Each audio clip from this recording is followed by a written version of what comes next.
দেশের ৬টি অঞ্চলের উপর দিয়ে দুপুরের মধ্যে ঝড় বয়ে যেতে পারে বলে আভাস দিয়েছে আবহাওয়া অধিদপ্তর। মঙ্গলবার ৮ অক্টোবর দুপুর ১টা পর্যন্ত দেশের অভ্যন্তরীণ নদীবন্দরগুলোর জন্য আবহাওয়ার পূর্বাভাসে এ তথ্য জানানো হয়েছে। এতে বলা হয়েছে, রাজশাহী, পাবনা, বগুড়া, টাঙ্গাইল, ময়মনসিংহ এবং সিলেট অঞ্চলের উপর দিয়ে দক্ষিণ দক্ষিণ পশ্চিম দিক থেকে ঘন্টায় ৪৫ থেকে ৬০ কিলোমিটার বেগে অস্থায়ীভাবে দমকা বা ঝড়ো হাওয়া সহ বৃষ্টি বা বজ্রবৃষ্টি হতে পারে। এসব এলাকার নদীবন্দরগুলোকে ১ নম্বর সতর্ক সংকেত দেখাতে বলা হয়েছে।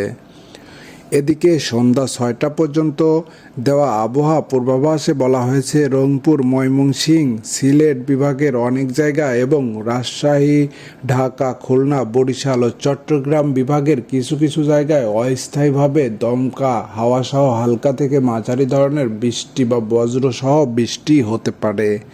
সেই সঙ্গে দেশের কোথাও কোথাও মাঝারি ধরনের ভারী বর্ষণ হতে পারে।